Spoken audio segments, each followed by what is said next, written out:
Hi, I'm Seon Lee. I will be presenting our work improving 3D imaging with pre-trained perpendicular 2D diffusion models, a joint work with Hyungjin, Minhyuk, Jonghyuk, Wisun, and Jong.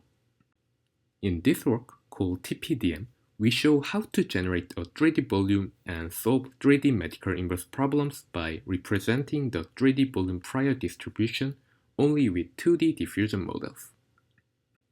In many practical situations, it is important that one can provide a solution to a 3D inverse problems that is coherent across the whole volume. These include MRI Z-axis super resolution, compressed sensing MRI, and sparse view CT problems. In recent years, the interest in solving inverse problems in imaging using diffusion models as generative priors has continued to grow thanks to the remarkable sample quality and modularity of the inference procedure. Essentially, we can utilize the pre-trained diffusion models as prior score function estimator and modify the inference procedure slightly to obtain posterior samples that matches the measurement conditions. So why can't it go with 3D diffusion naively? It is technically very difficult to perform diffusion directly on a 3-dimensional volume, and as the dimension increase, the data requirement become very large. So why not just utilize the 2D diffusion as it is? Couldn't we just look at one axis of the volume as the batch axis and use 2D DPS in parallel? In this case, the slice direction as seen in the images is perfect, but the rest of the slice's direction will inevitably have batch direction artifacts. Let's introduce our key motivation. Our key innovation is to use two 2D diffusion models trained in different plane orientations. For instance, the primary 2D diffusion models learn images in the YZ plane, and the auxiliary 2D diffusion models learn images in the XY plane. Specifically, we assume that the 3D data distribution can be factored as a product distribution. One is the joint probability of the independent XY plane images of the volume, and the other is the joint probability of the independent YZ plane images. Under our assumptions, we show that our score function defined over the 3D space can be factored into two components. The score of the first term can be approximated by the pre-trained primary diffusion model, and the score of the second term can be approximated by the auxiliary diffusion model. Using such factorization, while the score is still in a 3-dimensional form, the score estimated by the 2D diffusion models is naturally 2-dimensional.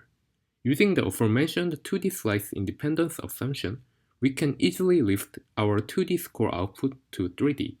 It assumes a score of 0 for slices that are not related. However, if we were to sample straight from the definition of this score, NFV would be twice as large as normal. Therefore, we introduced an alternating trick to probabilistically select only one of the two scores following each importance. Through our method, solving the 3D inverse problem becomes a very simple algorithm. Since the diffusion model sampling process is an iterative process, the primary and secondary models are used in an alternating fashion for one-step denoising. When using the primary model, we consider the volume to be a set of independent YZ plane 2D images, and when using the auxiliary model, we consider the volume to be a set of XY plane 2D images.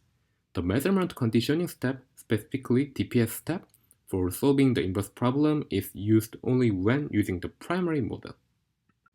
Let's look at the research. In our experiments, it can be seen that reconstruction is possible with very high accuracy even in the case of brain MRI Z-axis 5 times per resolution and 48 times Poisson subsample compressed sensing MRI tasks. Further, not only do we show that we can use our 3D prior as a generative prior for solving inverse problems, but we also show that we can also generate high-quality unconditional samples by simply removing the DPS conditioning steps. This is a unique trait of the proposed method as opposed to previous methods such as diffusion and BIR, as we defined a former 3D prior. We applied the method to various 3-dimensional medical inverse problems and validated its superiority. We compared our method quantitatively to other state-of-the-art methods including diffusion models-based inverse problem solvers, supervised learning method, and model-based reconstruction method. In almost all metrics, we outperform methods that are considered prior art, diffusion, and BIR. Thank you for listening. If you are interested, please check out the paper and the code.